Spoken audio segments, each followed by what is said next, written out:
German Chancellor Friedrich Merz has landed in Israel for his first official trip since taking office, a visit that has provoked sharp backlash from opposition parties, human rights groups and supporters of Palestinian statehood, who accuse him of normalising what many consider a war crime. The trip comes at a fraught time. Israel remains embroiled in its war in Gaza, with Gaza civilians facing dire humanitarian conditions.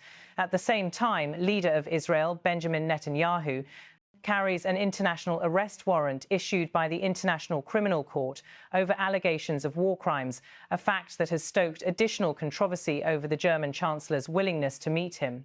Merz arrived in Israel after a brief stop in Jordan, landing at Tel Aviv's Ben Gurion airport late Saturday evening. He was greeted by Israel's foreign minister and soon after held talks with Israeli President Isaac Herzog at the presidential residence in Jerusalem. The two-day trip, scheduled to continue into Sunday, will include a visit to the Holocaust Memorial at Yad Vashem, meetings with civil society representatives and, most notably, a meeting between Merz and Netanyahu. According to a German government spokesperson, the core of their discussions will involve bilateral ties, the fragile ceasefire in Gaza, humanitarian aid shipments and broader regional concerns.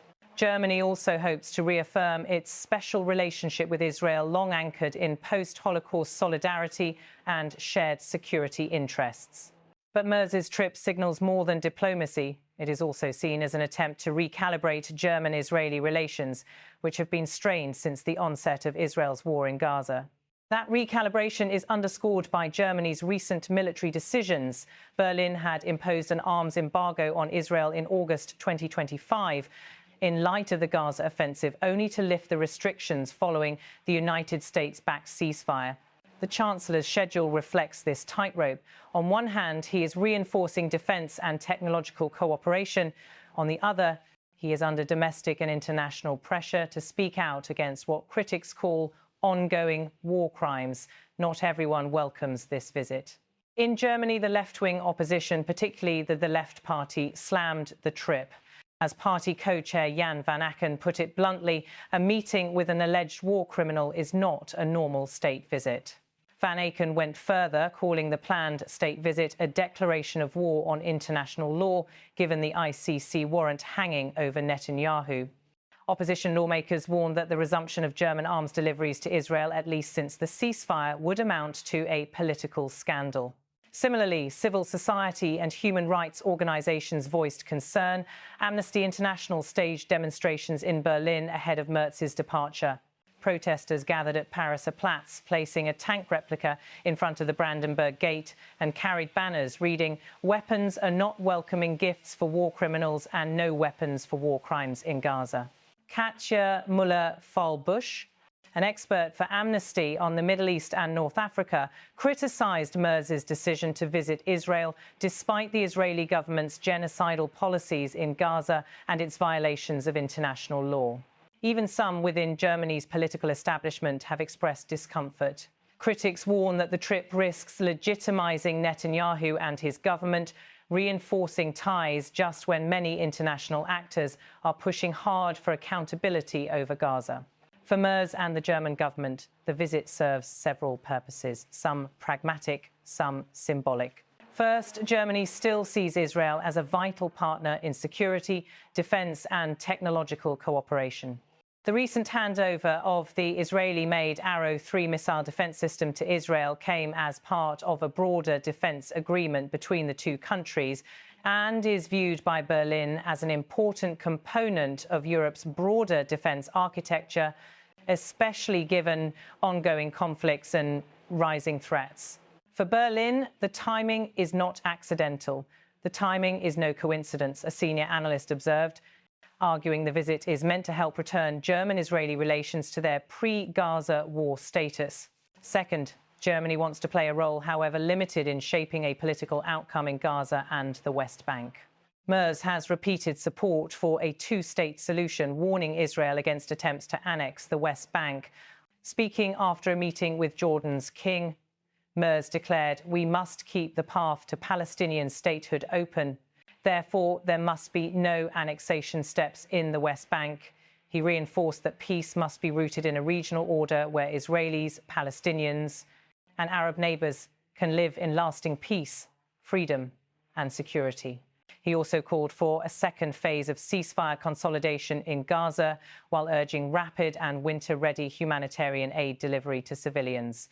More humanitarian aid is needed before winter, he said. Third, the German leader appears aware of the historical weight Germany carries in supporting Israel, a legacy tied to the Holocaust. This adds symbolic gravity to his pilgrimage to Yad Vashem. Yet, even as Germany restores some military cooperation, the Chancellor seems to be trying publicly, at least, to thread a needle, maintaining Israel as a strategic partner while calling for restraint, humanitarian relief and a renewed push toward a political resolution. For Israel and for Netanyahu in particular, the visit carries important diplomatic value. The trip comes after Israel accepted the Arrow 3 defence system, the largest arms export in Israeli history. The visit could signal a return of strong German support, both technically via defence and technology cooperation and politically kind of European endorsement, at a time when many governments remain critical of Israel's conduct in Gaza. But tensions remain beneath the surface. Despite long-standing German backing for Israel's security, many in Berlin are uneasy about extending de facto normalisation, especially given the ongoing humanitarian catastrophe in Gaza and the ICC warrant against Israel's leader.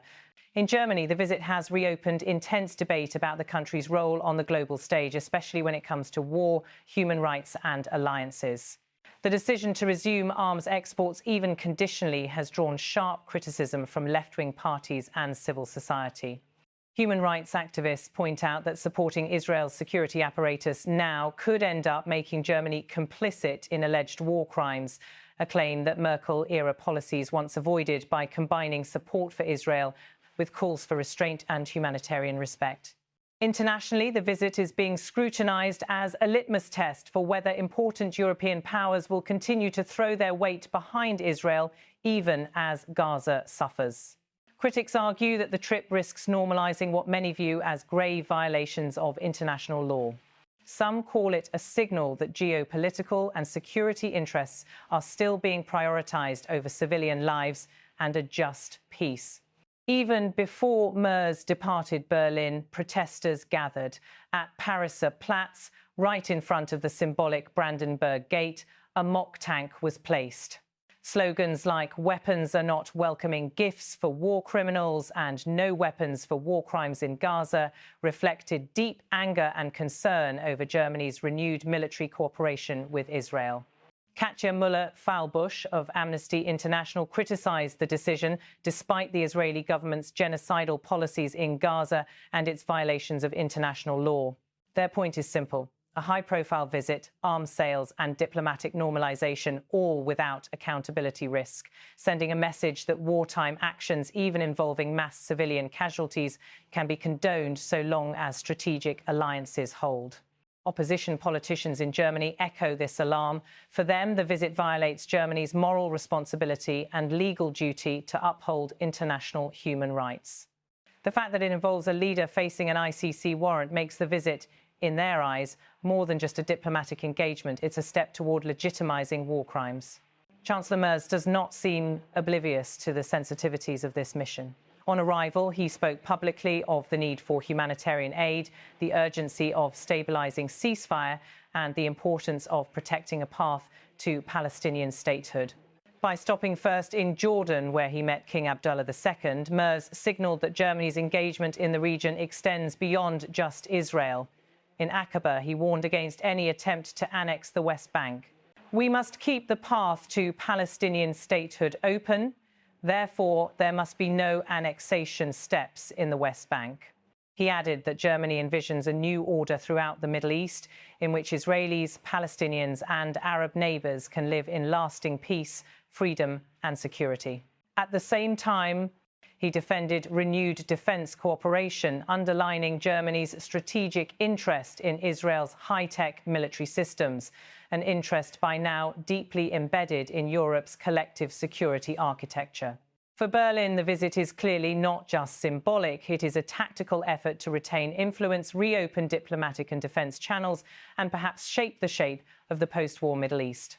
But it is also a gamble. If the world, and especially Germans, perceive the trip as normalising violence, the political and moral cost could be high. Resumption of arms and defence cooperation. Germany has already lifted its temporary embargo on weapons deliveries to Israel, albeit with conditions tied to the ceasefire. With Merz's visit, high-tech defence cooperation, including missile defence systems and drone defence, could deepen. For Israel, that solidifies a key alliance at a moment when many states are distancing themselves. For Germany and Europe, it may reinforce a security framework against regional threats, particularly from Iran.